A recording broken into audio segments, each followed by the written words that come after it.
بسم اللہ الرحمن الرحیم والصلاۃ والسلام علی سید الانبیاء والمرسلین۔ محترم ناظرین کرام، فکر اقبال کے حوالے سے آپ کی خدمت میں حاضر ہوا ہوں، اور اقبال کی جو سوچ تھی اس کے کئی مآخذ تھے۔ ان میں سے ایک ماخذ حدیث رسول کریم یا سنت رسول کریم صلی اللہ علیہ وآلہ وسلم ہے۔ پیارے نبی کریم صلی اللہ علیہ وسلم کا فرمان ہے، الاثم ما حاک فی صدرک وکرہت ان یطلع علیہ الناس۔ گناہ وہ ہے جو تیرے سینے میں کھٹکے اور تو ناپسند کرے کہ لوگ اس پر اطلاع پالیں، لوگ اس سے مطلع ہو جائیں۔ تو ضمیر کی جو آواز ہے نا، کہ ضمیر کھڑکھڑاتا ہے، ضمیر دستک دیتا ہے، ضمیر کی آواز ہے، تو یہ گواہی دیتی ہے کہ انسان غلط ہے یا درست ہے۔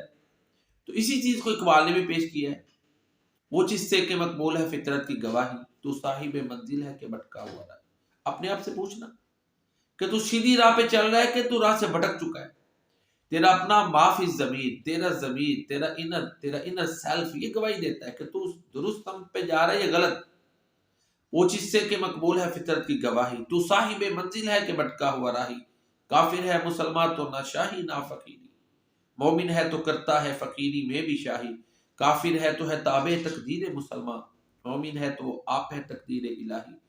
کافر ہے تو شمشیر پہ کرتا ہے بھروسہ، مومن ہے تو بے تیغ بھی لڑتا ہے سپاہی۔ میں نے تو کیا پردہ اسرار کو بھی چاک، دیرینہ ہے تیرا مرض کور نگاہی۔ تو انسان کا دل، اس کا ضمیر، اس کا انر سیلف، وہ بڑے معاملات میں جج ہوتا ہے، وہ جو ہے نا پرکھ لیتا ہے، تمیز کر لیتا ہے اچھے یا برے کی۔ آگے الگ بات ہے کہ نفس لوامہ یہ ضمیر کی آواز کو انسان اپنے مفادات کے نیچے دبا دے۔ اے مسلمان اپنے دل سے پوچھ، ملا سے نہ پوچھ، اقبال نے کہا، اے مسلمان اپنے دل سے پوچھ، ملا سے نہ پوچھ، ہو گیا اللہ کے بندوں سے کیوں خالی ہے نا۔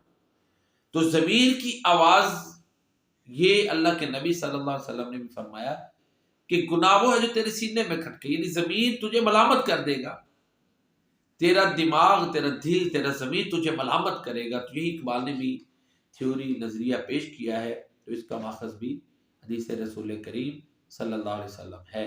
تو اقبال کے جو افکار ہیں ان کے ماخذ قرآن کریم ہے، سنت رسول کریم ہے، تاریخ ہے، ان کے اپنی تجربات ہے، فطرت ہے، پھر اپنے اس کی اپنا جو ہے انر سیلف ہے، اس کا تخیل ہے، ان سے بھی اس نے جو ہے نا وہ شاعری دی ہے۔